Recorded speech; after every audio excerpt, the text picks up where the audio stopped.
senjata-senjatanya, hasil kendaraan tempurnya, hasil persenjataannya itu digenjot habis sehingga industrinya betul-betul jalan, sehingga industri pertahanan ini mampu bersaing pada skala global. Sekarang kita sudah berani bersaing dengan Eropa, kita sudah bersaing dengan Amerika, kita bersaing dengan Rusia. Ya, kendaraan-kendaraan tempur. Ya, ini industri yang sangat strategis. Karena kalau selama ini kita ini senjata-senjata itu ya impor. Apalagi zaman Orde Baru itu kebanyakan semua senjata impor. Kalaupun senjata itu dibikin sendiri waktu itu oleh Pindad juga, tapi yang masih levelnya belum seperti sekarang yang memiliki sampai ke kendaraan tempur segala. Ya, jadi ini mantap sekali senjata kita diproduksi oleh dalam negeri dan industrinya berkembang di Indonesia, di negeri ini. Walaupun mungkin saya yakin beberapa komponen masih ada yang impor, enggak apa-apa, tapi jelas ini nilai tambah industri ini akan menyerap tenaga kerja, akan menyerap pembeli-pembeli dari luar, sehingga kita bisa berorientasi ekspor supaya negara-negara lain bergantung dengan kita, karena kita bisa memproduksi senjata. Karena semua negara di dunia pasti tentaranya, polisinya harus dipersenjatai, dan itu kebutuhan akan alat-alat persenjataan itu menjadi sangat strategi dan sangat penting. Selamat bergabung di channel Entrepreneur College. Mari subscribe, like, and komentarnya. Channel ini mengupas tentang bisnis, ekonomi, kemandirian, pendidikan, dan ketahanan keluarga. Jangan lupa pencet loncengnya supaya terus bisa mengikuti informasi-informasi di channel ini. Assalamualaikum warahmatullahi wabarakatuh. Selamat berjumpa kembali dengan saya Ahmad Khairul Salim di channel Entrepreneur College. Sahabatku, saudaraku, mudah-mudahan kita sehat terus, semangat terus, dan bisnis kita mudah-mudahan lancar. Saudaraku, sahabatku semuanya, kali ini saya akan memberikan reaction atas video dari CNBC Indonesia yang kali ini kita akan ngebahas tentang senjata, bisnis senjata api atau senjata perang yang diproduksi oleh PT Pindad Bandung. Ini satu kemajuan yang luar biasa bagi perkembangan industri senjata di Indonesia maupun di dunia.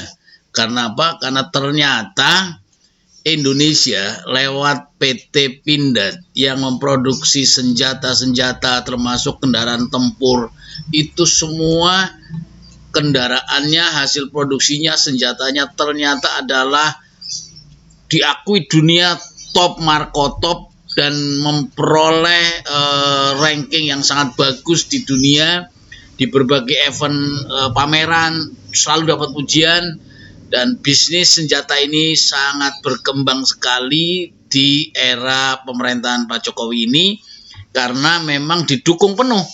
Ya, selain ini menjadi industri BUMN, industri strategis nasional, tapi yang terpenting adalah dukungan pemerintah, ekosistemnya dibangun.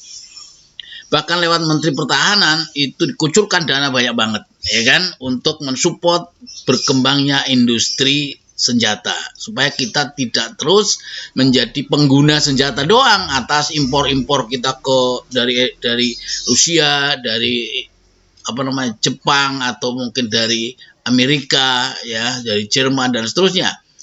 Kita harus bisa mandiri dan mengembangkan industrinya. Itu poinnya. Ya, maka itu ini reaction akan kita berikan, kita coba kasih komentar atas berita yang ada di video berikut ini. Kita ikuti ya. Tonton dulu ya.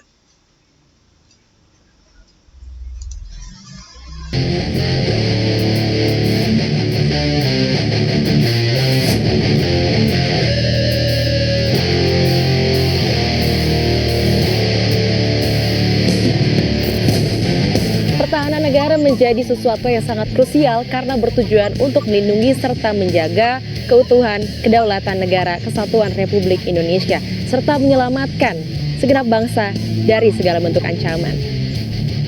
Alat pertahanan tidak boleh menjadi sesuatu yang disepelekan karena alat dan skill yang mumpuni menentukan juga seseorang menang atau tidaknya di medan perang. Namun manufaktur kali ini bukan membahas mengenai perang, melainkan untuk mengulik lebih dalam mengenai industri pertahanan dalam negeri asli Made in Indonesia.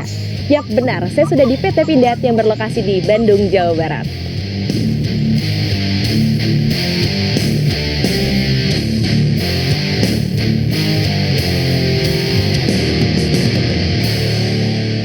Hai pemirsa, rasanya nggak komplit kalau saya sekarang udah cobain alat-alat kendaraan di industri pertahanan ini, tapi nggak ngulik lagi dan nggak nanya-nanya lagi nih lebih dalam gitu ya tentang industri pertahanan ini. Gimana kalau kita ngobrol? Nah, ini produksi dari Pindad, kendaraan tempur Anoa yang dinaiki oleh Sherly, si pembawa acara ini.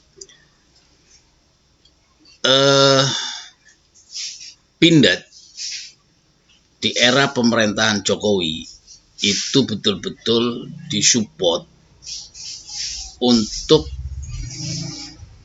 berproduksi senjata-senjatanya, hasil kendaraan tempurnya, hasil persenjataannya itu digenjot habis sehingga industrinya betul-betul jalan, sehingga industri pertahanan ini mampu bersaing pada skala global. Sekarang kita sudah berani bersaing dengan Eropa, kita sudah bersaing dengan Amerika, kita bersaing dengan Rusia. Ya, kendaraan-kendaraan tempur. Ya, ini industri yang sangat strategis karena kalau selama ini kita ini senjata-senjata itu ya impor. Apalagi zaman Orde Baru itu kebanyakan semua senjata impor. Kalaupun senjata itu dibikin sendiri waktu itu oleh Pindad juga, tapi yang masih levelnya belum seperti sekarang yang memiliki sampai ke kendaraan tempur segala. Ya, jadi ini mantap sekali senjata kita diproduksi oleh dalam negeri dan industrinya berkembang di Indonesia, di negeri ini, walaupun mungkin saya yakin beberapa komponen masih ada yang impor, enggak apa-apa, tapi jelas ini nilai tambah industri ini akan menyerap tenaga kerja, akan menyerap pembeli-pembeli dari luar, sehingga kita bisa berorientasi ekspor supaya negara-negara lain bergantung dengan kita karena kita bisa memproduksi senjata. Karena semua negara di dunia pasti tentaranya, polisinya harus dipersenjatai, dan itu kebutuhan akan alat-alat persenjataan itu menjadi sangat strategi dan sangat penting. Dan ketika kita bisa memproduksi dengan baik dan bahkan hasil dengan kualitas yang terbaik, ya, kita bersaing dengan negara-negara Eropa, negara-negara Amerika dan sebagainya, ini akan menjadi nilai yang sangat luar biasa untuk menyongsong ketahanan negeri kita di masa-masa yang akan datang. Kita sebagai warga negara juga merasa senang, merasa aman karena negara kita memiliki persenjataan yang cukup, yang canggih, dan yang bisa bersaing dengan semua negara di dunia. Ngobrol-ngobrol aja sama salah satu direktur produksi dari PT Pindad ini. Tapi saya turun dulu ya pemirsa.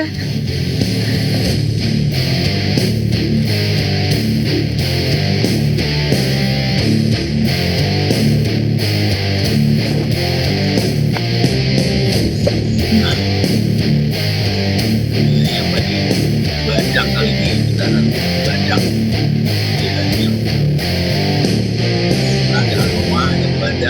Ya pemirsa, rasanya nggak komplit banget kalau misalnya tadi saya udah nyobain kendaraan di industri pertahanan ini, dan saya tadi juga udah naikin begitu ya. Rasanya nggak komplit kalau misalnya saya nggak kulik atau tanya-tanya lebih dalam soal industri ini. Saya akan menguliknya bersama dengan Bapak Budiarto selaku Direktur Produksi PT Pindad. Halo Pak. Halo Mbak Serli. Halo, apa kabar Pak? Pak Baik. Budiarto, Salam sehat. Direktur Alhamdulillah, salam sehat. Produksi Sehat sekarang, Pak? dari Pindad Sehat. ya, yang sekarang sedang Tadi saya udah wawancara nyoba ini Pak. dengan, Ini namanya apa sih Pak? Sally. Ini badak, Badak. ya kendaraan tempur untuk karena badak berbeda dengan Anoa karena badak ada Canonnya 90 mm untuk Canon, ya 90 ini mm. roda ban sebutnya Panzer tapi menggunakan Canon. Oke, nah Ya. biasanya Pak kendaraan ini dipakai kalau misalnya di perang atau apa sebagai apa gitu? Ya, ini sebagai kendaraan bantuan tempur untuk tempur. pasukan infanteri yang ada di depan Infanteri. untuk memberikan tembakan baik tembakan pendahuluan maupun tembakan pelindung daripada pasukan yang ada di depannya.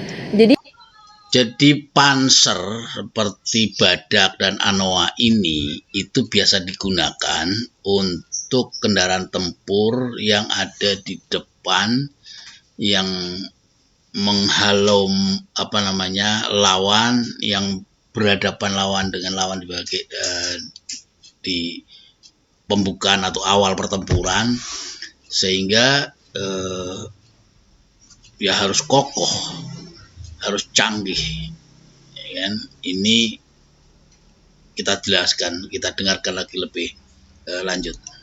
Dia pakai ini hanya infanteri atau dari yang Dari satuan kavaleri biasanya. kavaleri? Iya. Oke, satuan kavaleri TNI ya? Ya, TNI. ya. Oke, jadi emang rada berbeda Pak ya untuk alat kendaraan TNI dan polisi mungkin ya? Ya, Berbeda. sangat berbeda tergantung dari kegunaan ataupun tugas yang akan digunakan dalam rangka operasi ataupun pengamanan.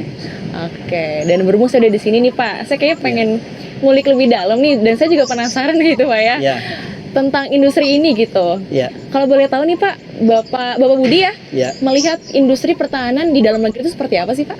Ya, Mbak Serli, kita ketahui bahwa saat ini industri pertahanan sudah menjadi holding di Defense ID, di mana di dalamnya ada PT Dahana, ada PT PAL, ada PT Pindad sendiri, ada PT LEN, Persero, dan PT DI. PTDI. Ya, di mana seluruhnya itu bersinergi untuk membangun alutsista yang interoperability sehingga untuk kebutuhan-kebutuhan TNI bisa dikonsorsiumkan berdasarkan kebutuhan TNI dalam rangka menjaga keutuhan NKRI.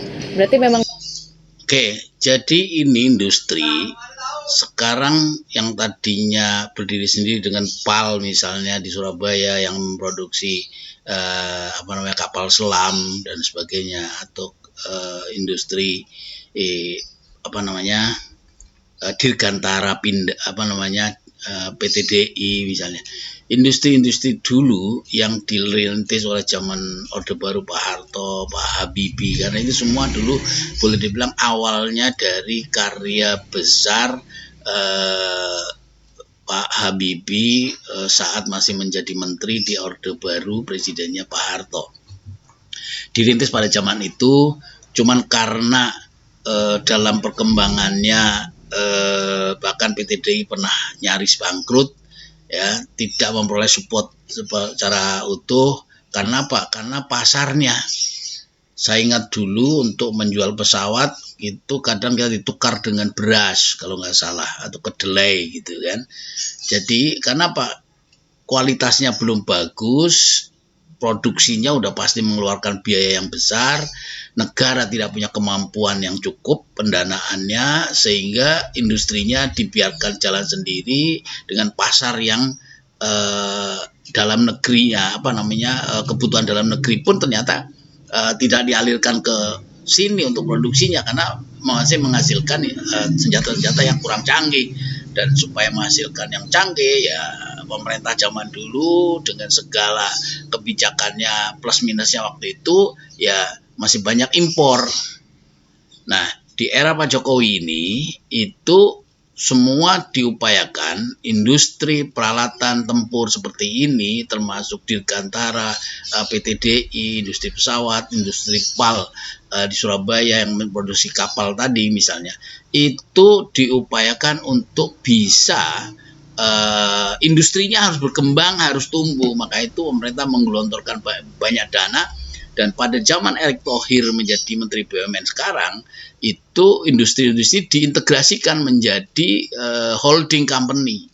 Maka tadi Pak Budi bilang ini sudah menjadi satu integrasi dengan industri-industri dirgantara, industri persenjataan yang lain dalam rangka melalui sebuah holding company, sehingga dengan cara seperti itu pengintegrasian seperti ini itu akan menjadi profil yang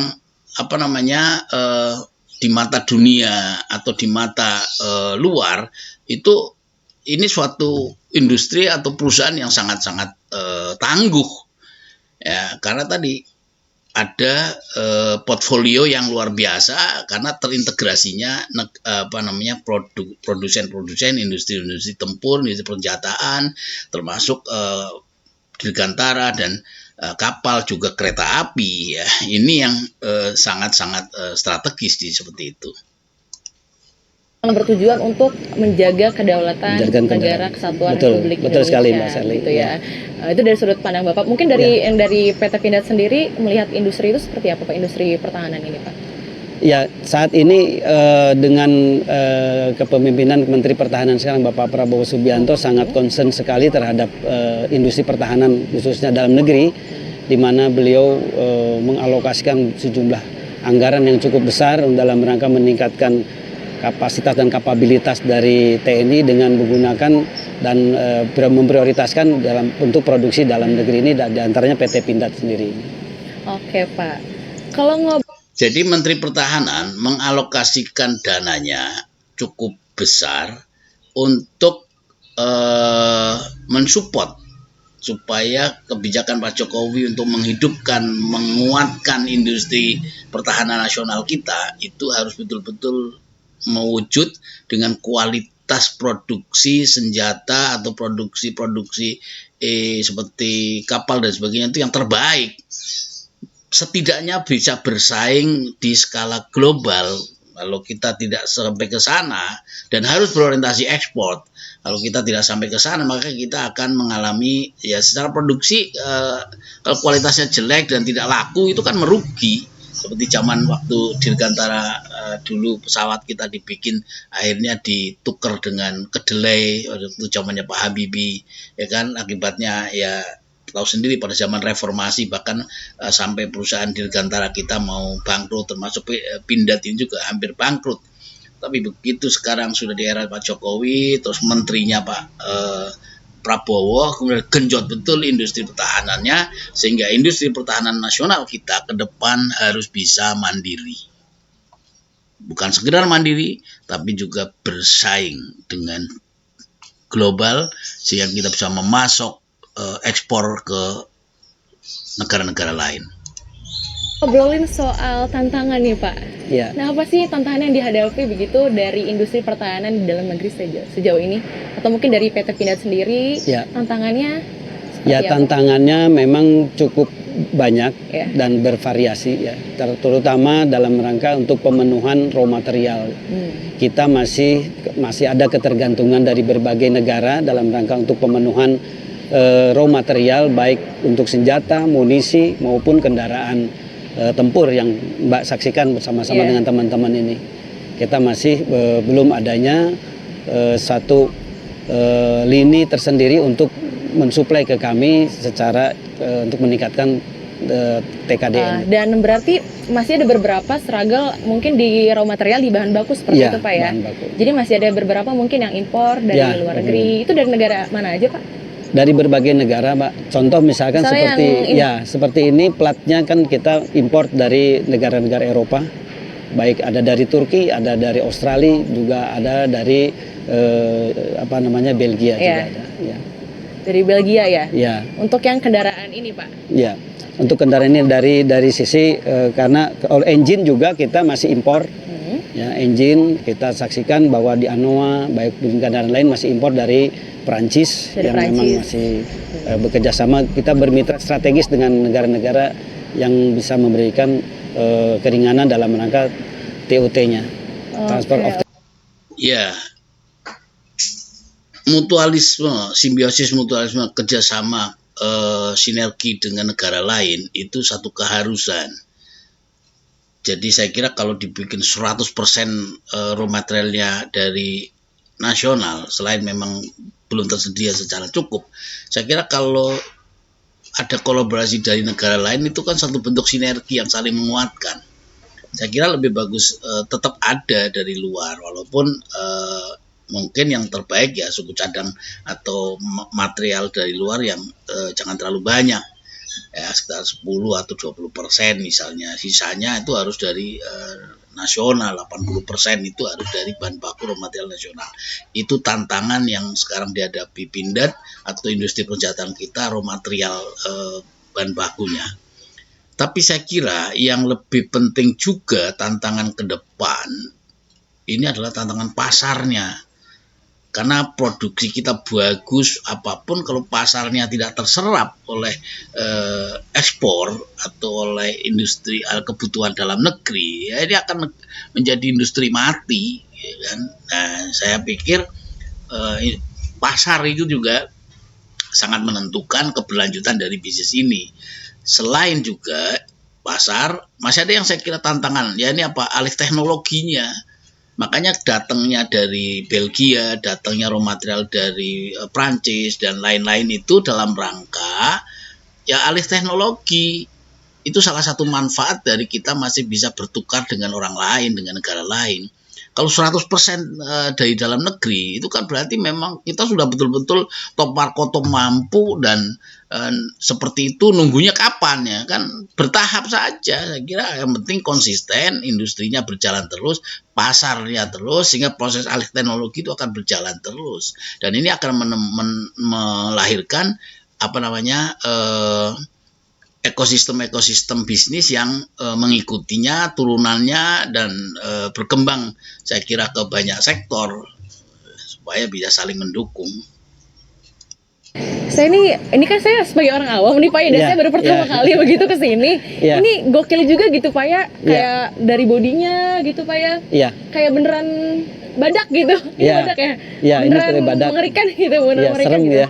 Dan ada gak sih Pak dari kendaraan dulu nih ya, kita ngomongin kendaraan dulu, ada gak sih yang mencuri perhatian dari mancanegara gitu? Tentunya kalau untuk jenis kendaraan ini yang mencuri perhatian ketika kita terlibat dalam misi perdamaian. Misi perdamaian. Nah, bisa kita lihat, saksikan yang ada di belakang Mbak itu juga, itu adalah kita menggunakan untuk operasi-operasi misi perdamaian, baik yang di MONUSCA, baik yang di UNIFIL dan sebagainya, itu menggunakan untuk tentara kita khususnya menggunakan kendaraan-kendaraan produk dalam negeri Pindad, sehingga ini mencuri perhatian loh. Indonesia membawa kendaraan tempur buatannya dia sendiri, dan itu memang sudah di approval karena itu punya requirement sendiri dari PBB, itu alat-alat yang digunakan harus sesuai standar yang mereka anukan. Iya, memang saya sempat lihat di YouTube juga Pak video-video begitu ya. Iya. Ternyata dari sini gitu ya. Dari sini. Akhirnya saya bisa langsung di sini. Gitu.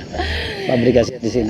Tadi berarti ini yang terbaik. Jadi misi-misi perdamaian itu ya kita bawa kendaraan sendiri, karena itu bagian dari show force, bagian dari marketing.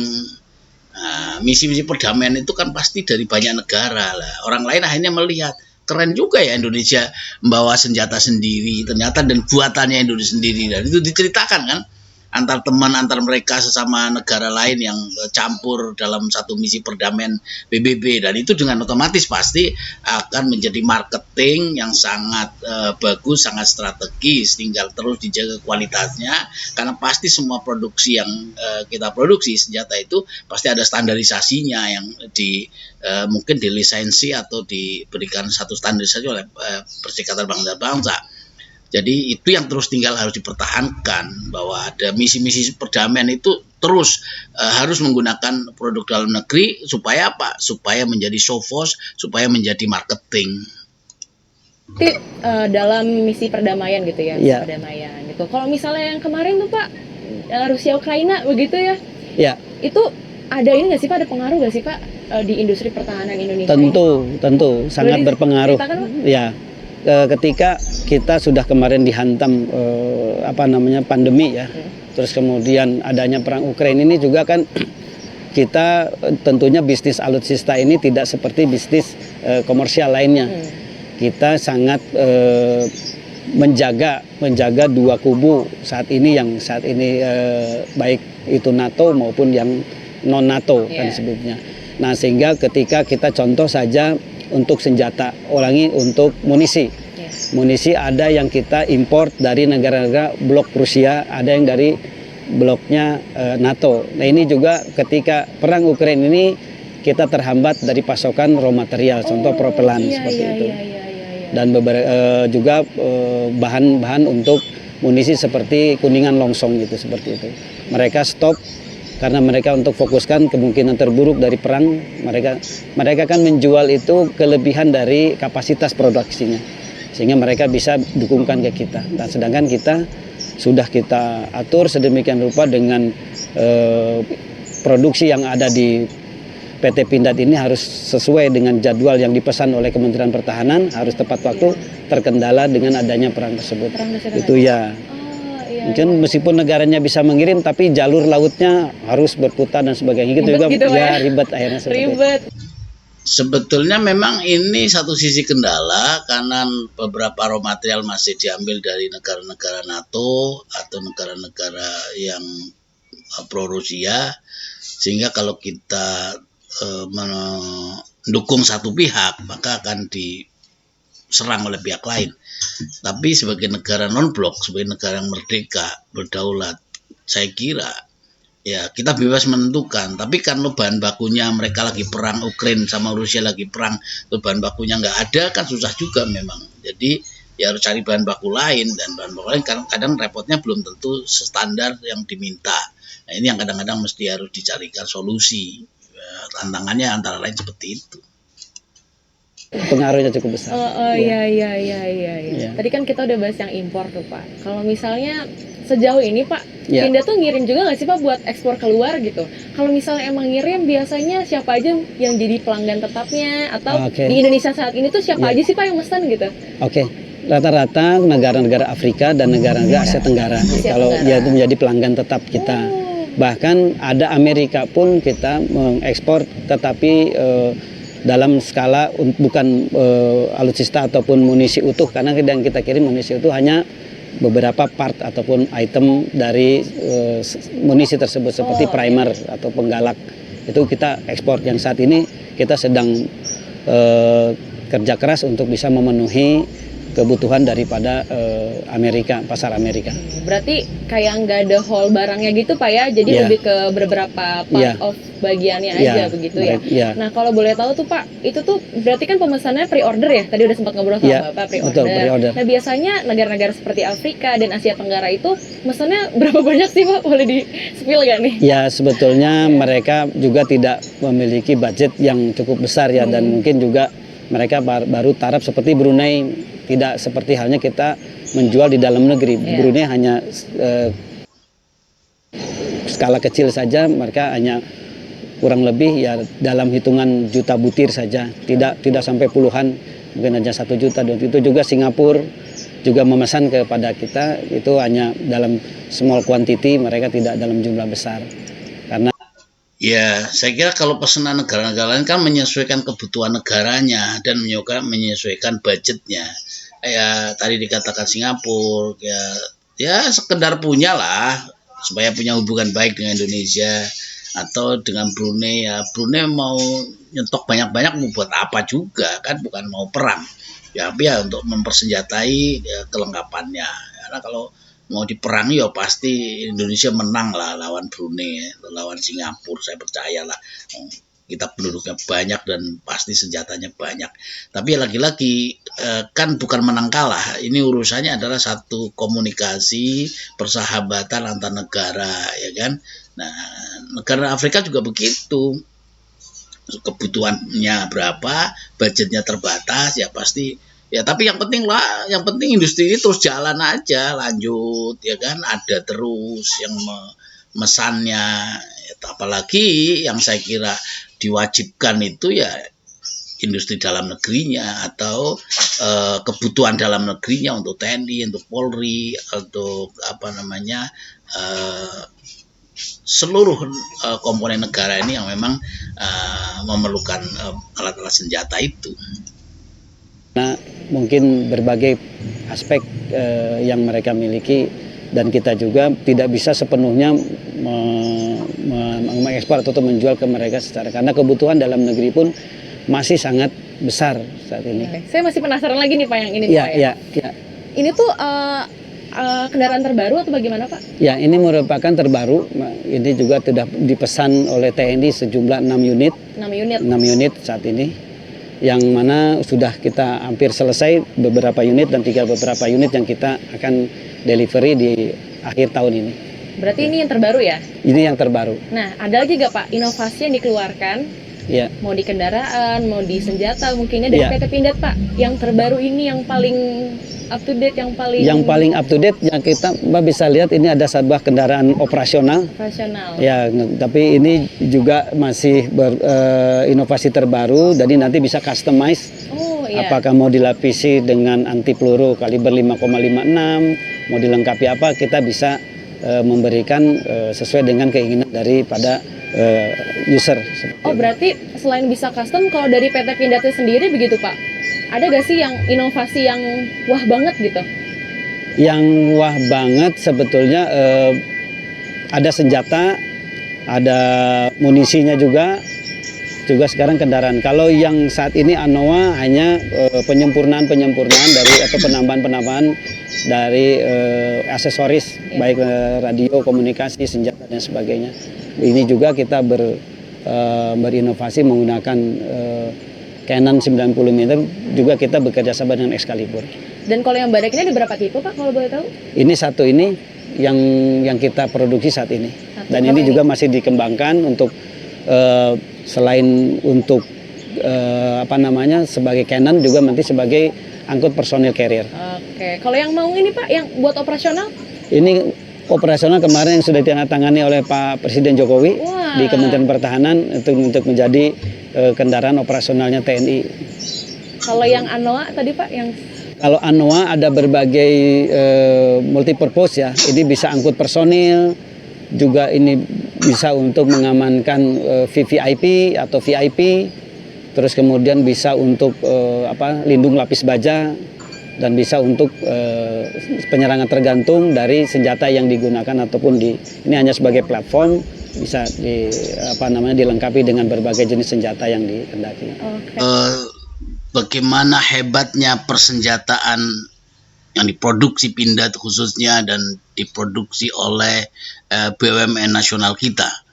Jadi ternyata sudah banyak senjata, amunisi, sampai ke kapal selam, kapal perang, sampai ke kendaraan operasional, kendaraan tempur, semuanya sudah mendapat rekognisi atau pengakuan dari banyak negara, termasuk United Nations PBB, ya, sehingga ini industri yang sangat strategis dan harus bisa berkembang. Maka itu walaupun punya banyak kendala, tapi ya itulah resiko sebuah bisnis, memang harus ada kendala, dan bagaimana mensiasati atau menyelesaikan kendala ini yang menjadi problem yang harus PR-nya dikerjakan oleh para pelaku industri ini. Bahwa tadi misalnya soal raw material atau soal pasar atau soal alih teknologi, ya, soal SDM, ya, masih banyak lagi barangkali. Ini semua problem-problem yang memang harus diselesaikan. Dan kalau ingin berkembang, ya pasarnya terus dikembangkan, terus kualitas produksi terus ditingkatkan, perlombaan-perlombaan atau pameran-pameran itu saya kira juga harus digalakkan supaya marketing promosi kita terus bergerak, sehingga pengakuan dunia itu berimbas kepada proses negosiasi untuk membeli senjata-senjata dari produksi nasional kita. Dan ketika kita bisa memproduksi itu dan mengirim ke dunia, ke beberapa negara di Afrika, di Eropa, dan di Amerika misalnya, maka pengakuan-pengakuan, kepercayaan masyarakat internasional seperti itu berarti meyakinkan kita, membuat kita semakin percaya diri bahwa kita bisa menjadi negara maju, kita bisa menjadi orang yang tidak perlu inferior, tapi harus percaya diri bahwa kita bisa bersaing dengan dunia global, dunia internasional pada umumnya. Ya, maju terus industri senjata nasional, sukses selalu. Terima kasih, mudah-mudahan ada manfaat dan memberikan inspirasi. Assalamualaikum warahmatullahi wabarakatuh.